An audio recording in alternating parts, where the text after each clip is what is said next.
North Carolina is on the cutting edge of biofuels research and production. Students and instructors at the Brunswick Community College Center for Aquaculture and Biotechnology have developed a process by which oil can be extracted mechanically from algae. Our program has focused on the culture of algae for about the last 4 years as an application to biotechnology. The last 2 years we've had a joint project with aquaculture. Scaling up algae production and extracting oil from the algae is a possible feedstock for biofuels. This new patent-pending process holds the promise of being a safe and economical way of producing biofuel on a large scale. The first step is maintaining algal cultures in the lab. Our technician is demonstrating the process of Aseptic Technique. A solution of 70% ethanol is used to wipe down the interior of the laminar flow hood and all of the items placed inside the hood. Surface sterilization is important in reducing the possibility of contamination.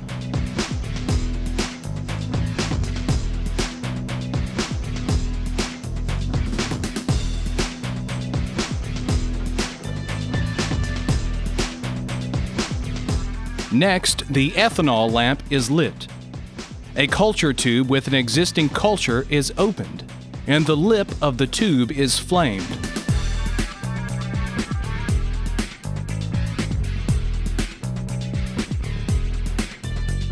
A pipette is used to withdraw liquid from the existing culture.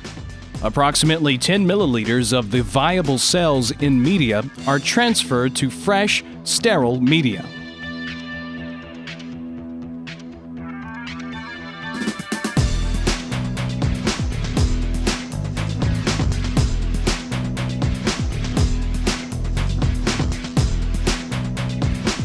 As the culture is transferred, the technician must be sure that the pipette tip does not touch anything, including the sides of the culture tube or the fresh media. Before the tube is closed again, the top of the tube and the lid are flamed to minimize contamination that may be on surfaces. Inverting the tube after inoculation mixes the culture thoroughly in the fresh media. This method is called proper sterile or aseptic technique and is a regular procedure utilized in cell culturing. The second phase is scaling up the cultures from the normal maintenance tubes to a larger volume. Freshly made media is placed into a sterile culturing flask. Again, it's important not to touch the tip of the bottle with the flask.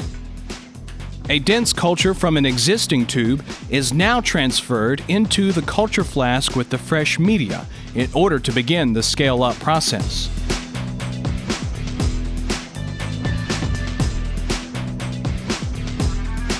The culture is swirled and placed in the proper culture conditions within the cell lab.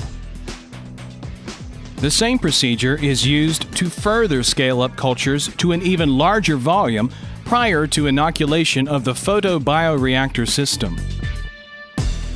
To ensure enough cells are transferred, it is best to homogenize the culture prior to inoculation. This is especially important for non-motile species, since they tend to congregate at the bottom of the flask. The new larger volume is placed back in the cell laboratory to grow for 2 to 4 weeks.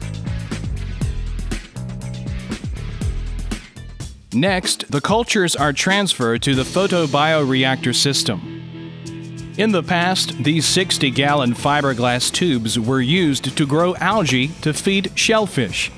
The tubes are now part of a new 1,800-gallon system designed to produce algae on a large scale. We are able to produce very dense cultures of microalgae, single-celled colonial microalgae, with high lipid content, maintain fairly pure cultures, to be able to produce a dense crop of algae for the production of algal oil for biofuel. Regular maintenance for the photobioreactor system involves cleaning the exterior and interior of the tubes to maintain proper light penetration in an effort to maximize algal growth. The student team checks algae in the system to determine cell density of target species, look for species contamination, check salinity, turbidity, and water quality on a regular basis. Our program is unique because they're actually able to perform the experiments, get results, learn how to interpret the data, and have that, direct relationship with laboratory experiments, equipment, supplies, things that they would come in contact with in a normal industry or a research laboratory. The algae are harvested using a rotating drum filter with a filter size of 1 micron. The filter is easily able to remove the algae, which are 4 microns in size. One of the primary challenges of using algae for fuel is oil extraction. Brunswick Community College has developed a unique mechanical separation process. High-frequency ultrasound is used to burst the algal cells and to release the oil contained within them. The sonicated culture is run through a foam fractionator, also known as a protein skimmer. The foam adheres to the lipids and the other biological molecules, separating them from the remaining cellular biomass. The oil attaches itself to the foam, and the foam is partitioned off from the rest of the materials.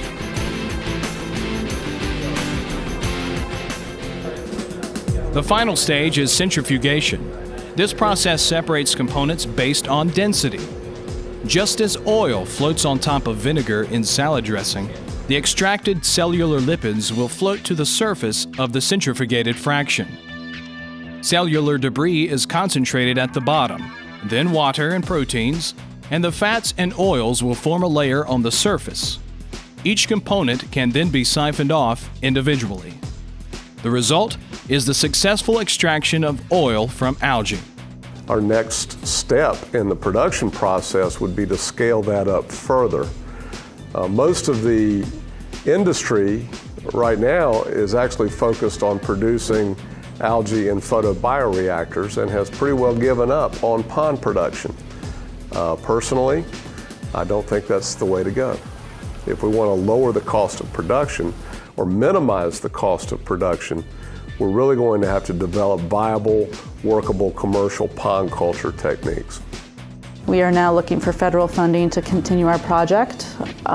We've successfully produced algae and biomass, extracted oil from that algal biomass, and now we're looking at to refine and optimize that process. So that's our next step, is to secure enough funding to continue our project and be able to file a full patent. For more information, go online to brunswickcc.edu or call 1-800-754-1050. Information can also be found online at ncbionetwork.org.